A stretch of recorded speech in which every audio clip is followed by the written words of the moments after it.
जय हिंद, जय भारत। मैं हूं रीना सुथार और स्वागत है आप सभी का सैनिक न्यूज विद रीना में।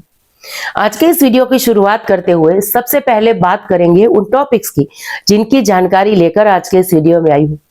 देखिए, आज 31 दिसंबर है और स्पर्श ने पेंशन क्रेडिट शुरू कर दी है। और बैंकों की अगर बात करूं तो बैंक से 27 दिसंबर से ही पेंशन आना शुरू हो गई थी। लेकिन ऐसे कौन कौन से पेंशनर्स हैं या फैमिली पेंशनर्स हैं जिनकी दिसंबर महीने की पेंशन खतरे में है, आज के इस वीडियो में इसके बारे में बात होगी। साथ ही में देखिए, बहुत सारे पेंशनर और फैमिली पेंशनर्स ऐसे हैं जो इस महीने भी पेंशन से रिकवरी की शिकायत कर रहे हैं, उनको क्या करना है, बात इसके बारे में होगी। और हमेशा की तरह कुछ कमेंट्स भी आज के इस वीडियो में मैंने शामिल किए हैं जिनके माध्यम से हमारे पेंशनर और फैमिली पेंशनर्स ने अपनी पेंशन संबंधित सवालों को शेयर किया है, तो इसकी जानकारी तो मिलेगी। लेकिन साथ ही में ब्रिगेडियर विद्यासागर जी के द्वारा फौजी इंडिया मैगजीन को 8वें वेतन आयोग और आपकी यानी हमारे डिफेंस पेंशनर्स या फैमिली पेंशनर्स की जो पेंशन में 8वें वेतन आयोग में जो बढ़ोतरी हो सकती है फिटमेंट फैक्टर को लेकर, इन सारे विषयों को लेकर एक विस्तृत लेख पेश किया गया है।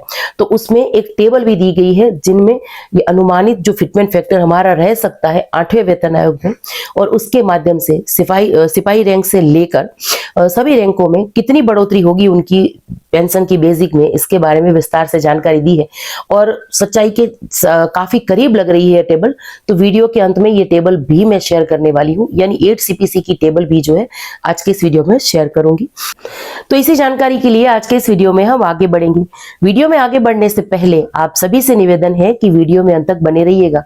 इस चैनल के माध्यम से दी गई जानकारी अगर आप सभी लोगों के लिए यूजफुल रह रही है तो लाइक और शेयर कर दीजिएगा। चैनल से जुड़ने के लिए जिन्होंने अभी तक चैनल को सब्सक्राइब नहीं किया है उनसे मेरे निवेदन है कि चैनल को सब्सक्राइब कर दीजिएगा, बेल आइकन को प्रेस करके नोटिफिकेशन ऑन रखिएगा ताकि हर एक वीडियो की जानकारी यूट्यूब आप तक पहुंचाता रहे। और आप चाहें तो हमारे चैनल को ज्वाइन भी कर सकते हैं। तो चलिए ज्यादा देर ना करते हुए आज के इस वीडियो की शुरुआत करते हैं। सबसे पहले बात करते हैं स्पर्श से जो पेंशन क्रेडिट शुरू हुआ है उसके बारे में। देखिए, आज सुबह से ही स्पर्श टीम के द्वारा पेंशन क्रेडिट शुरू हो गया है। हमारे बहुत सारे पेंशनर और फैमिली पेंशनर्स ऐसे होंगे जिनकी पेंशन उनके खातों में आ चुकी होगी। और जब इस वीडियो को भी मैं अपलोड करूंगी तो कमेंट बॉक्स में बहुत सारे मैसेज इसको लेकर भी होंगे कि मैम हमारी पेंशन आ गई है।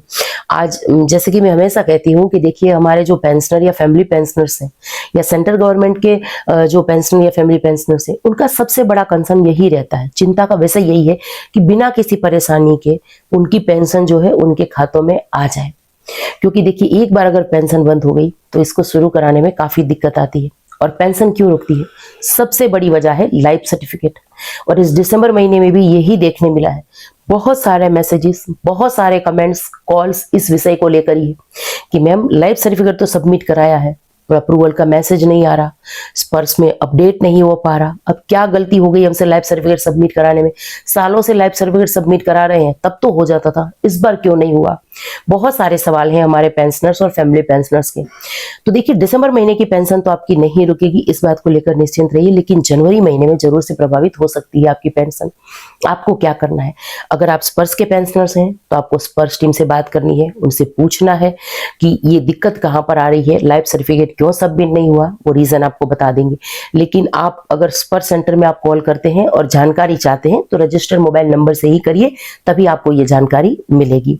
और अलग अलग विभागों के अगर पेंशनर्स हैं सेंट्रल गवर्नमेंट के, तो उनके लिए देखिए, बैंक में विजिट करिए अपनी और ये चेक करिए कि लाइफ सर्टिफिकेट सबमिट हुआ है या नहीं हुआ है। तो ये ध्यान जरूर से रखिएगा। बाकी जिनका लाइफ सर्टिफिकेट सबमिट हो गया है, पेंशन आ जाएगी, भले ही मैसेज आया है या नहीं आया है। इसके साथ यहाँ पर ये फिर से याद दिला दूं कि हमारे लिए हमारी पेंशन स्लिप बेहद जरूरी हो जाती है। और केंद्र सरकार के द्वारा एक आदेश भी जारी किया गया है सभी बैंकों को कि पेंशनर और फैमिली पेंशनर्स को जो है पेंशन स्लिप दीजिए। अब इस विषय पर विस्तार से जानकारी चाहिए तो मेरे चैनल पर आपको वो वीडियो भी मिल जाएगा और सेंट्रल गवर्नमेंट का जो वो लेटर है, जो आदेश है, वो भी मिल जाएगा। तो आप सभी से मेरी रिक्वेस्ट है कि एक बार जाकर वो वीडियो जरूर से देखिए और उस लेटर को दिखा के अपनी अपनी बैंक से पेंशन स्लिप जरूर से मांगिए, क्योंकि व्हाट्सएप या ईमेल के माध्यम से पेंशन स्लिप के आप हकदार हैं जो आपको मिलनी ही चाहिए।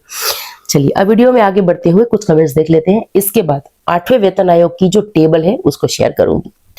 देखिए, एक वेटरन्स लिख रहे हैं कि मैम हमने आपको अपने दादाजी का जो पीपीओ है वो भेजा था, तो उस पर कोई कार्रवाई की गई है या नहीं आपके द्वारा? देखिए, आप मुझे व्हाट्सएप पर मैसेज करेंगे अपने पीपीओ भेज दिया, अब क्या मैटर है ये मुझे पता नहीं चलेगा, तो मैं क्या इसमें जवाब दे पाऊंगी। इसीलिए मैं कहती हूँ कि व्हाट्सएप पर सैकड़ों मैसेजेस पड़े हैं, मैं सबके जवाब नहीं दे पा रही हूँ। आप कॉल करिए, प्रॉब्लम डिस्कस करिए, फिर इसके बाद जो डॉक्यूमेंट्स मैं मांगू वो शेयर कर दीजिएगा, या आप दोबारा क्या करिए, आप कमेंट्स के माध्यम से भी आपका सवाल जो है हमारे सामने रख सकते हैं। चलिए अगला कमेंट देख लेते हैं। एक लिख रहे हैं कि मैं एयरफोर्स में 15 साल सर्विस करके पेंशन ले रहा हूं, लेकिन मैं जब से रिटायर किया तब से मेरे को ECHS नहीं मिल रहा है। सभी प्लेस में कंप्लेन किया लेकिन कुछ नहीं हो रहा है, प्लीज बोलिए। देखिए सर, आपने आपकी रिटायरमेंट की डेट नहीं लिखी है कि आप कौन से साल में रिटायर होकर आए हैं। और जहां तक बात रही ECHS की, तो अगर आपको ECHS नहीं मिल रहा है, यानी कि ECHS का कार्ड आपका नहीं बन पा रहा है, या फिर आपको फिक्स मेडिकल अलाउंस का पैसा नहीं मिल पा रहा है, आप ये विस्तार से कमेंट करिए। और आप मुझे कॉल भी कर सकते हैं, मुझसे जो भी मदद बन पड़ती होगी मैं जरूर से करूंगी। चलिए अगला कमेंट देख लेते हैं। एक लिख रहे हैं कि मेरे पिता स्पर्श पेंशन योजना के अंतर्गत पेंशन प्राप्त कर रहे थे और उनका देहांत 4 दिसंबर 2025 को हो गया है। मेरी माताजी का देहांत पहले ही हो चुका है। अब उनकी पेंशन को रोकने के लिए आगे क्या कार्रवाई की जानी चाहिए, कृपया आगे की कार्रवाई बताइए। देखिए, अगर आपके घर में कोई ऐसा नहीं है जिनको इनकी पेंशन ट्रांसफर हो सकती है, अगर ऐसा है भी, यानी कि कोई अनमेरिड डॉटर है, विडो डॉटर है या डिवोर्सी डॉटर है, तो उनको जो है उनके पिताजी की पेंशन या माताजी की पेंशन जो है ट्रांसफर होती है। या कोई विकलांग बच्चे हैं तो उनको भी पेंशन जो है मिलती है। अगर कोई ऐसा केस नहीं है, फिर भी आपको जो डेथ सर्टिफिकेट है वो तो सबमिट कराना ही पड़ेगा और पेंशन रुकवानी ही पड़ेगी। तो इसके लिए आप स्पर्श के माध्यम से ये जो सारा कार्रवाई है ये करवा सकते हैं। और अगर आप स्पर्श पोर्टल को यूज करना नहीं जानते हैं तो मैं यही एडवाइस दूंगी कि नजदीकी जिला सैनिक बोर्ड का संपर्क करिए, वहां से आपको ये हेल्प मिल जाएगी और आपकी पेंशन, आपके पिताजी की पेंशन जो है रुक जाएगी। चलिए अगला एक बहुत ही अच्छा कमेंट आया है, बहुत ही सुंदर, और जब भी ऐसे कमेंट्स पढ़ने के लिए मिलते हैं तो बहुत ही खुशी होती है। देखिए, हमारे पेंशनर्स लिखते हैं कि बहुत बहुत धन्यवाद आपको, हम फौजियों का वेलफेयर का ध्यान आप रखते हैं। तो देखिए, जैसे मैं हमेशा कहती हूँ कि जब मैं फौजी शब्द यूज करती हूँ या भूतपूर्व सैनिक शब्द यूज करती हूँ, तो मैं भूतपूर्व सैनिक नहीं कहती हूँ, मैं इनको हमारा देवदूत कहती हूँ। ये वो है, या आप लोग वो हैं जिन्होंने अपने जिंदगी के सुनहरे साल जो हैं अपने परिवार से दूर देश की सीमाओं को सुरक्षित रखने के लिए बिताए हैं। एक एक नागरिक की सुरक्षा की जवाबदारी थी आप पर। और आज भी मैं मानती हूँ, कोई अगर ये कहते हैं कि हम आर्मी से रिटायर हो गए या एयरफोर्स नेवी से, देखिए हम डिफेंस से या मिलिट्री से आप लोग कभी रिटायर नहीं हो पाए। हमेशा एक जवान ही रहेगा। और मुझे बेहद खुशी होती है कि इस चैनल के माध्यम से मैं आप लोगों की मदद कर पा रही हूँ, क्योंकि मैं ये समझ सकती हूँ कि जो एक शहीदों का परिवार है, कोई फैमिली पेंशनर्स है, उनको सही जानकारी की कितनी जरूरत होती है। मेरे हस्बैंड खुद आर्मी से रिटायर है, आर्मर्ड से रिटायर है, तो मैं रही हूँ और मैं जानती हूँ कि आप लोगों की वैल्यू कितनी है। और मैं कभी कोई ऐसे जगह पे जाती हूँ, कोई डिपार्टमेंट वगैरह में जाती हूँ हमारी फैमिली पेंशनर्स के काम को लेकर, और वहां अगर कोई रिस्पेक्ट नहीं मिलती है, मुझे इतना दुख लगता है कि देखिए, आप जिससे बात कर रहे हैं वो कोई शहीद की माताजी हैं और आप उसको इस तरीके से आप उनके साथ बात करें, बहुत दुख लगता है। लेकिन हम सबकी सोच नहीं बदल सकते, पर एक चैनल शुरू करके, एक वीडियो के माध्यम से सही जानकारी आप लोगों तक पहुंचा के और उन फैमिली पेंशनर्स की मदद करके अपना कर्तव्य जरूर निभा सकते हैं। चलिए इसी के साथ आगे बढ़ते हैं और अगला कमेंट देख लेते हैं। एक लिख रहे हैं कि क्या 1990 से पहले रिटायरमेंट वालों को MSP या ACP मिलेगा? देखिए, मैं फिर से कह रही हूं कि ACP का लाभ तो नहीं मिलेगा, क्योंकि ACP 2003 से 5 तक, और जहां बात रही MSP की यानी मिलिट्री सर्विस पे की अगर बात करूं तो वो 2006 में आई थी।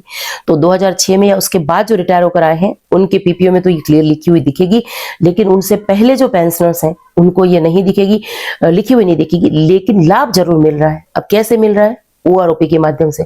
अब इस विषय पर मैं ज्यादा बात नहीं करूंगी, क्योंकि हमारे बहुत सारे वीडियोस में डिटेल में इसके बारे में समझा चुकी हूँ। तो अगर आप उसके बारे में जानकारी चाहते हैं तो मेरे जो चैनल है उस पर आपको इसकी वीडियो मिल जाएंगी। चलिए अगला कमेंट देख लेते हैं। एक लिख रहे हैं कि हेलो मैम, 2015 में पापा की डेथ के बाद 2020 में फैमिली पेंशन स्टार्ट हुई और इतने साल से पेंशन ठीक मिल रही थी, बीच में पेंशन इंक्रीज भी हो गई थी, पर 2025 दिसंबर में पेंशन ओवर पेमेंट का करके मैसेज आया और पैसा अब कटना शुरू हो गया है और पेंशन भी कम कर दी है। तो आप बताएं इसके लिए क्या करें। जैसे कि वीडियो की शुरुआत में मैंने कहा था कि इस बार बहुत सारे पेंशनर और फैमिली पेंशनर्स को जो है रिकवरी की परेशानी आई है, जैसे हर महीने देखी गई है। तो देखिए क्या करना है, आपको सीपी ग्राम के थ्रू कंप्लेन दर्ज करवानी है। ये पूछना है स्वर से कि ये रिकवरी कब से कब तक की काट रहे हैं। आधे से ज्यादा केस में रिकवरी गलत ही होती है, तो वो रिकवरी वहीं रुक जाएगी।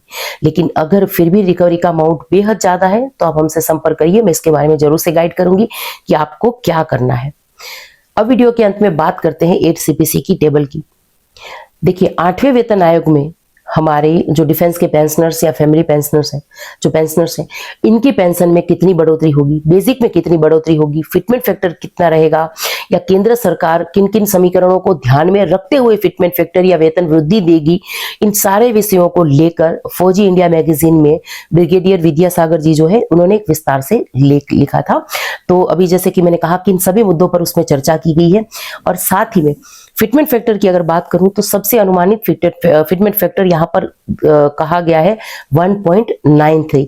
तो इसी के हिसाब से सिपाही रैंक से लेकर हर रैंक की एक टेबल तैयार की गई है कि 8वें वेतन आयोग में अनुमानित फिटमेंट फैक्टर जो 1.93 या है, तो उसके हिसाब से आपकी जो पेंशन है इसकी बेसिक में कितनी बढ़ोतरी हो सकती है। ये सारा कैलकुलेशन करके ये टेबल को तैयार किया गया है।